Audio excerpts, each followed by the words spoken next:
4 to 6. 4 to 6. That's great. 4 to 6.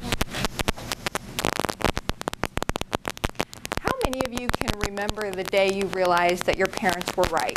Maybe it was about something big. Maybe it was about something. Maybe it was about everything. For those that are parents and have kids, especially teenagers, how many of you are just waiting for that day when they have that same aha moment? Fellow Toastmasters, welcome guests. And I'm here to tell you about how I came to that realization. In order to understand it, you have to know a little bit about me. I grew up in downtown San Francisco. I am the oldest of 5 kids.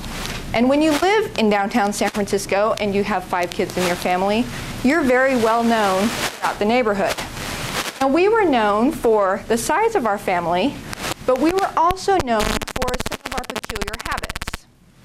Now, my parents had certain beliefs, and one of the biggest was the importance of strong physical bodies. So our family, every morning, would wake up and would do a round of sit-ups and push-ups. Every morning, the entire family. It gets a lot better. After school, we went to the park, straight to the park every day. And like most of us we would play on the swings and climb trees. I would climb up. I always had a hard time coming down. But we'd have a really good time. As everybody that went to the park knew, 5:30 was Martinez exercise time. That was my maiden name. Park, and we would have to do more exercise. We would do 10 laps. We would also do a series of arm exercises. We went from bars to strengthen our arms. Now, to call what we did running would be an insult to runners everywhere. We schlepped around the park, if you could even call it that. We lived for the 30 seconds when we were hidden behind the restroom and we could actually walk when my parents couldn't see us. So we were well known for the exercise routines, but what we were really, really known for was our hiking. Every Sunday, we would hike. And we would go to Marin Headlands. If anyone's ever been to San Francisco, it is right across the Golden Gate Bridge, and it's a huge piece of land that was an Army base and was used to protect the Bay Area. You could hike there forever, and we pretty much did. We caught the bus over there at 9:30 on Sunday morning, rain or shine. And when it rained, we were especially a sight to behold. Everyone wore the same yellow rain jacket, so we looked like a bunch of ducks.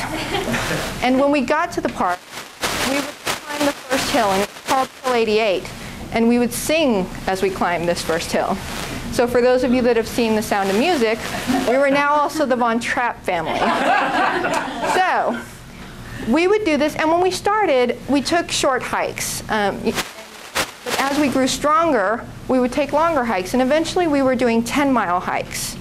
I can still remember my youngest sister, she was about 4, holding onto my dad's hand and sleep hiking, as we called it. Her eyes were closed. Now, they talked about the benefits of this.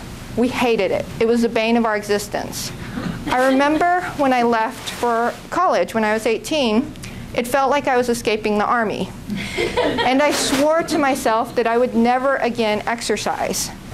So I went to college, drank a lot of beer, ate a lot of Taco Bell, got a job, and continued to drink more beer and probably eat more Taco Bell. And as I continued to grow, I kept in my mind, I'm never going to exercise. That was really my mantra. Then I moved to Austin, Texas in September of 1999. For those of you that have lived here, or even those that have just moved here, you'll know that it inspires you to be healthy.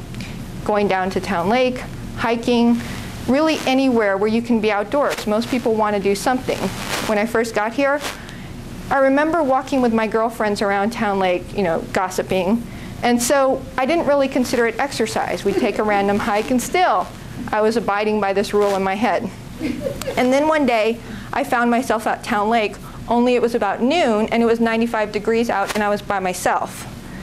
And then I started to realize that I wouldn't go to Hula Hut, and instead I would go hiking. And somewhere between those two, I realized that my parents had managed to instill this belief in me. Now, I might have been really angry about this when I was 18, but today, as I look back in time, I thank them because they've really done me a favor, and I hope that I'll have the opportunity to do the same for my kids.